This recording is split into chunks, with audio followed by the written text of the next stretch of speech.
makes me feel like I'm like a real human, not just a person talking to a screen. Okay, so I have this, and I'm such a dummy because I printed one copy, but then I have to do this again next period. So I actually have the worksheet, but I'm going to do it on a separate sheet of paper. So that was kind of silly of me, but what can you do? What can you do? Okay. So as I'm kind of looking at these first six, I would call those like the more basic problems. So your x squared's all set. You don't need to like divide by anything. Some of them you might have to rearrange a little bit, but that's basically as crazy as it gets. So what did I say I was going to do? Okay. So nothing too crazy. So I'm just going to pick one of these. So just starting with this first little section. So I said I'm going to start with some evens. I'm going to do evens. So because you guys are going to do odds later. So I'm going to do number 4. So as I'm looking at number 4, our main goal with completing the square, just as a reminder, so this is like a little review problem, is you do need a certain setup. So the setup, you want your quadratic and linear terms together, and you want it to equal your constant. So in this case, I am going to move my quadratic term over here. And once again, you never want your quadratic term to be negative either. You always want that to be positive. So I have m squared plus 10m. I'm going to add them a blank. Oh, sorry. Really very low right now. Okay. Let me readjust myself. And then that it's going to equal 24 plus blank. Okay. So that's the main goal, being able to get to that setup. We'll see in a minute. I'm only going to do like 2 or 3 problems today. But some of them have like setups that don't even look remotely similar to this. So you might have to do some algebra to get them in that setup. But once again, quadratic and linear terms, we put our blank there so we can complete the square. And then we have our constant, and we add the blank over there as well. So we know how to complete the square. We take half of this middle term, which is 5, and square it. So this would be 25. Beauteous. The reason we do that is so we can now factor the left side. And that should always be a perfect square trinomial. That's why we do that step. And that would factor to m plus 5 squared. And on this side, I just combine like terms, and that would give me 49. Now we can solve this using square roots. So I'm going to take the square root of each side. That cancels the squared, and I'm just left with m plus 5. And then remember, when I take the square root, this is the point you're going to put the plus or minus. And we know that the square root of 49 is 7. So that's just delightful. And then our last few steps are just to really isolate that m. I'm going to subtract 5. So I'm going to write that as -5 plus or minus 7. So the plus or minus kind of goes in the middle there. Since they're both integers, we can combine them. So I am going to write my 2 answers out. I'm going to do -5 plus 7 and -5 minus 7. That's what the plus minus represents. And that would give me my 2 answers of 2 and -12. Okay, so I would call that like more like just the basics of completing the square, knowing the setup, being able to put those blanks in and fill them in to make the perfect square trinomial, and then the factoring and square roots and all that fun stuff. So just make sure you can follow that problem. If you can do that one, everything's kind of based off that. Just maybe 1 or 2 like little things at the beginning we need to do to tweak the equations. As of right now, does anyone have a question on 4 or any general questions? Sorry, I'm like looking at my chat, looking here. Okay, so I'm going to kind of skip around a little bit. Once again, I'm just like picking random even ones. I just want to make sure. Do one of these. Let's do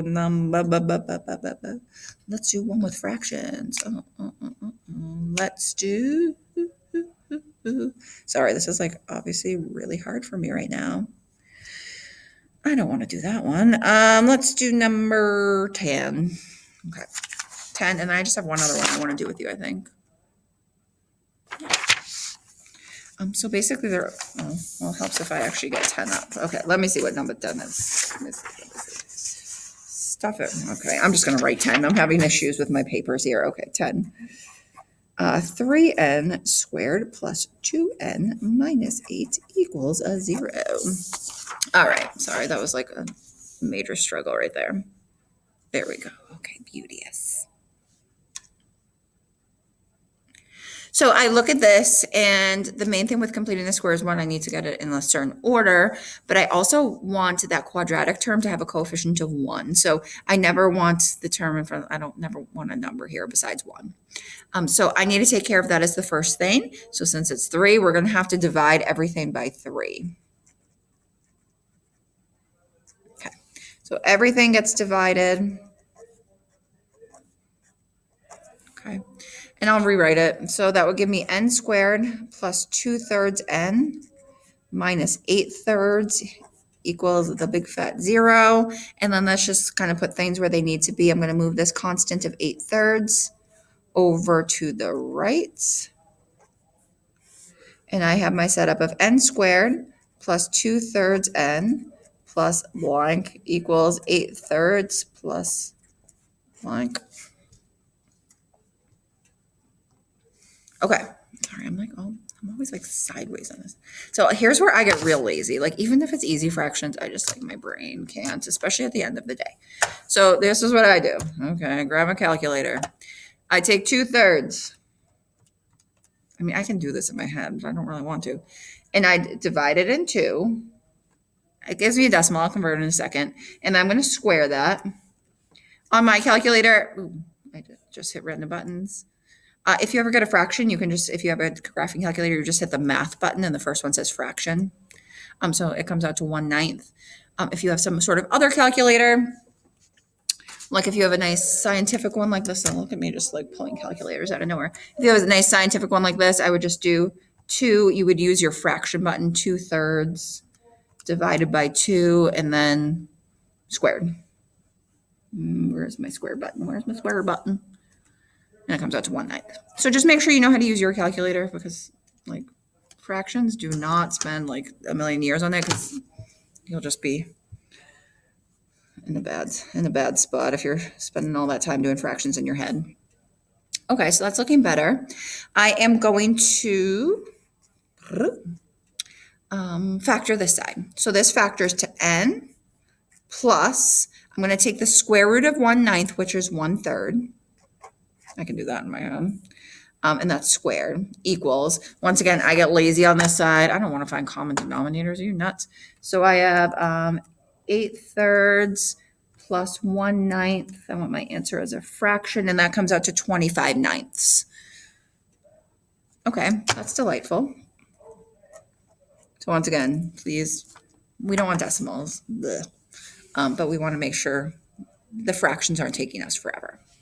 Take the square root of both sides. That cancels a squared. I'm left with n plus 1/3 equals plus or minus. These are delightfully both perfect squares, so that would come out to be 5/3. Excuse me. And now we're just going to subtract 1/3 from each side. I end up with n equals negative 1/3 plus or minus 5/3. And I'm going to actually add and subtract because we don't have anything. Sorry, my random arm. We don't have any irrational parts. We don't have any imaginary parts. So they're just like two numbers. We can combine those. So I'll do my adding and my subtracting. That's what the plus minus means. And I'll get my two answers, which are 4/3 and -2. Sorry, God, what is going on with me in this camera today? So once again, fractions can eat up your time. Know how to use your calculator. Other than that, everything was pretty much what we did. It's just from the original problem, make sure your coefficient of your quadratic term is 1. So you might have to divide stuff to make that happen. Okay, I'm just going to do one more. So I'm going to flip to the back here. And do I want to I'll do 14. Okay. So let's do 14 just because the setup's a little different. Sorry, I can't get at a good angle today. Okay, so 14. The setup's definitely not looking the same. So we definitely need to take into account. What the heck do we do? Hey, that looks familiar to us. That looks like a proportion. So really it's just about kind of rearranging the equation to get it into that form where you have the quadratic linear equals constant. So in this case, we'll cross multiply. So when I cross multiply here, I'm just distributing these, right? I would get what? 10x squared. And then what's that? Oh gosh. I like half did my work on my paper, but I didn't actually put the numbers. So 5 times 13, oh, that's 65. So that would be minus 65x, and then minus 14x, and then 7 times 13 plus 91. Okay, so I'll combine that stuff in a second. Let's cross the other way. Once again, just distributing. So 7x squared, and then that would give me minus 35x minus 5x plus 25. Okay, so our main goal, quadratics and linear on one side, constants on the other. So you can combine these, I mean, if you really please. Minus 79x plus 91. Sorry, I'm just combining like terms just so I have less terms to move here. Okay, so I'll move my quadratic term over here. I'll move my linear term over here. So I'm ending up with x squared. Oh, excuse me, that's not right. I'm ending up with 3x squared. Sorry, gosh, I'm looking at my work and I'm struggling. Minus 39x. I'm just going to add in my blank. And I'm going to move the 91 over here. And that's going to equal negative 66. I'll add the blank in as well. Let me just take a break for a second there. That was a lot of moving around this stuff. Okay, so what I did, proportion, it's just like a random setup. So I just distributed out. Once I have all my terms, I just combine the like terms, and then I just move stuff to where I needed them to be. So I moved my quadratic terms, my x squareds, to over here. I moved my linear terms, my x's here. I just filled in my blank because I know I'm going to need it. And then my constants went to the right side, and then throwing that blank in as well. So what we noticed is, okay, the original setup was a little different, but we've done that rearranging stuff for a while. I can't start yet. So I put those blanks in and I can't even do it in this step because we have a 3 as a coefficient and we don't want that. So everything gets divided by 3. And we'll rewrite it as x squared minus 13x plus blank equals negative 22 plus blank. Okay, so now we can get started. So that one, there was just a few extra steps with the setup. So let's go. So take half of 13 and square it. So we're going to have a fraction. That's fine because it would just be 13 over 2. And when I square that, that's 169 over 4. Okay. Let's factor this side. So it's just the square root of the first term, the square root of the last term, which would be 13 over 2. And then whatever sign is right here, so that would be a minus. And then the side, I have no clue what that is. So I grab my handy dandy calculator. Negative 22 plus 169 over 4 is going to give me 81 over 4. Delightful. Why do I keep getting nice numbers today? Jeez. Okay, square root of each side. X minus, I just put an equals, minus 13 over 2 equals, when I take the square root, I put plus or minus, and that would be 9 over 2. And then we would just add 13 over 2 to each side.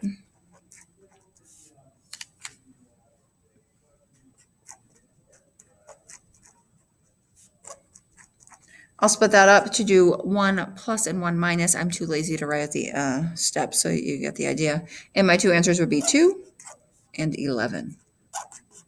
All that work to get all those nice answers. I feel like everyone we've done today has been perfect squares. That's not always going to happen. They were just random. I guess a lot of the odd ones maybe have I'm sorry.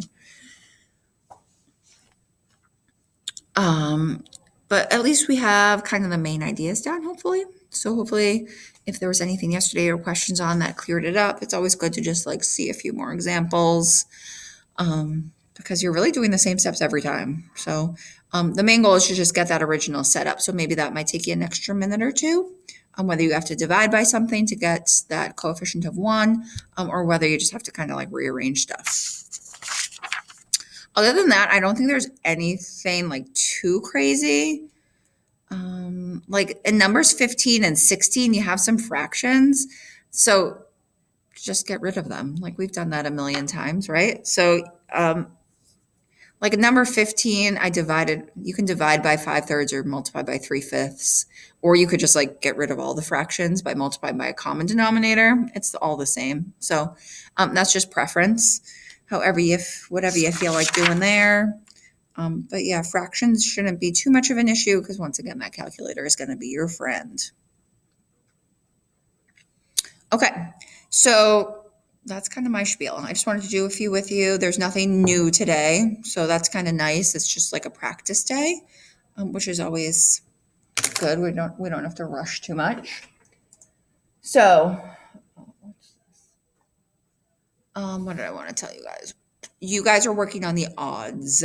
So you're trying numbers 1 through 17 odd. That's 1, 2, 3, 4, 5, 6, 7, 8, 9 problems, and you have a half an hour. So that should be doable-ish. So here's what I'm going to do. I believe what I posted yesterday is just like you can't like actually submit your work. So I'm going to repost just for today on Google Classroom. We'll just say 122 completing the square day 2 assignment. When you are done with numbers 1 through 17 odds, you don't need to do the evens, you are going to put them into the Google Classroom. You're going to scan them in. So that will give you credit for classwork today. A little later, probably like after school-ish, I will post the answer key to that. So please feel free to check your answers. I suggest you do at some point and get any help that you need even in next week. Just ask questions, but that will at least help you know if you have questions. I won't make you stay on the whole time because who really wants to stay on the whole time? I'm going to be honest. So if you want to sign off, you're more than welcome to. If you want to stay on and ask questions, you're more than welcome to. If you want to sign off and then sign back on to ask questions, I will be here. So I'm just going to be here kind of answering questions if you have them and going from there. So right now, you can either stay on and ask any questions or you can log off. You are working on 1 through 17 odds. At the end of the period, you are submitting your work. Now, I will say, let's say it's I don't even know what time the period is. Let's say it's like 1:15. You're like, oh crap, I need to submit this work. Blah, blah. But I'm only on number 13. That's fine. Just submit up to 13. Okay. If you're on number 3, I'll be sad for you. So you know what you think. But if you've done most of them and you're just like, oh, I just have a few more, don't kill yourself. I know you have class next period. Okay. Just submit what you have. As long as it's a decent amount, you are good. So don't have a heart attack if you're not exactly at number 17. So I just wanted to reiterate that. Other than that, I think that's it. So if you sign off, have a lovely weekend. If you want to stay on, you can ask questions. Or if you have anything for me in general, I'm happy to answer it. And you're just working on those now. That's it. I'm just going to turn this off. So sorry in advance for a second here.